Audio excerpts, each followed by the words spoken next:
Hey, welcome back. There you are. You know, November is National Hospice and Palliative Care Month, and we're fortunate to have Dr. Patrick Carey with us. You're the medical director for the Open Arms Hospice, all part of Bon Secours. That's correct. Dr. Pat, you go by that? Sure, that's real good. Well, welcome. Thanks for coming. Glad Can to be we here. start off with you explaining the difference between hospice and palliative care?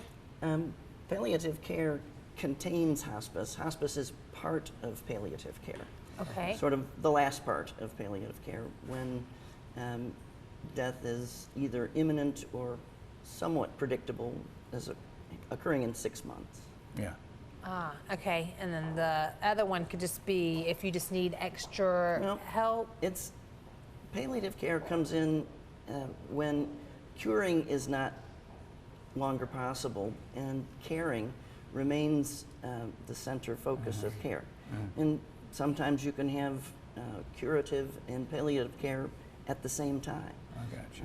So palliative care is the main umbrella, and then hospice is under that. Correct. Do you use that term with the younger people, or is it always usually with older people?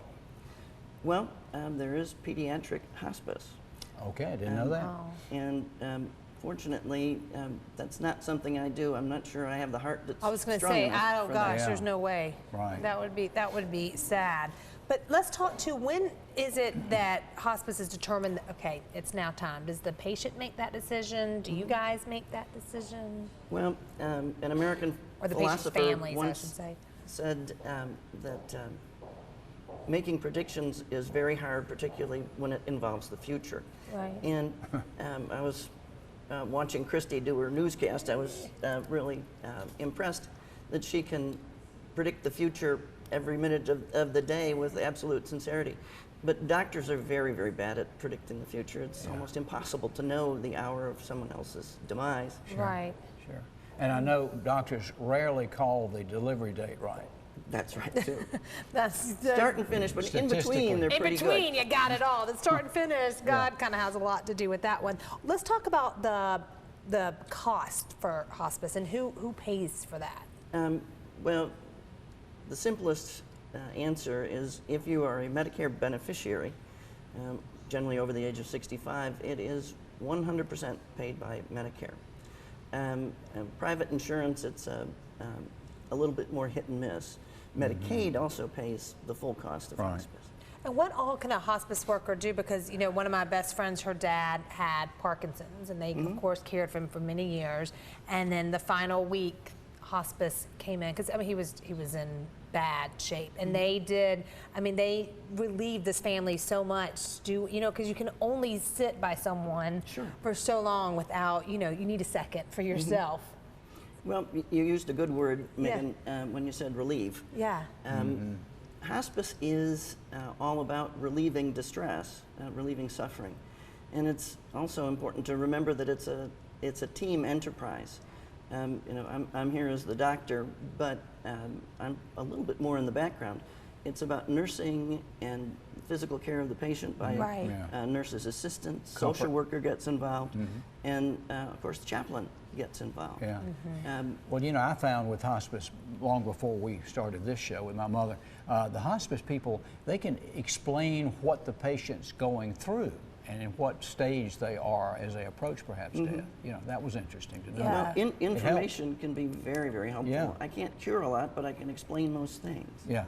And then I know sometimes too, we had another friend, and her sweet mama had cancer, and when it was time to bring in hospice, she was angry at first, because I think she knew, oh gosh, this is it. If hospice is coming in, this means she's not going to make it. So, you know what I mean? That was like her first stage of grief. Do you see that?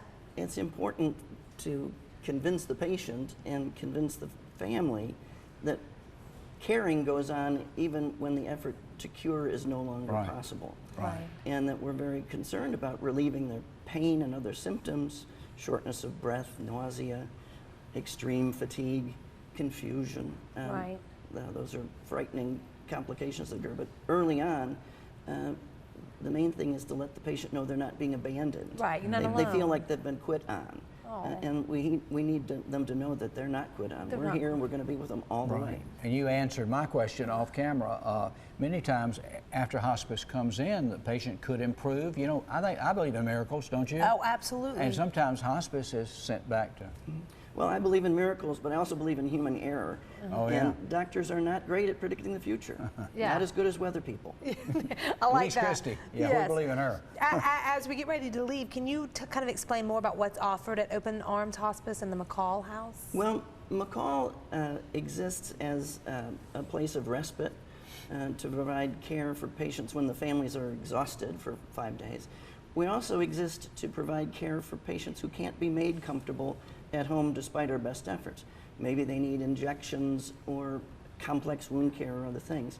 So it exists as a second best place after home to give up your ghost.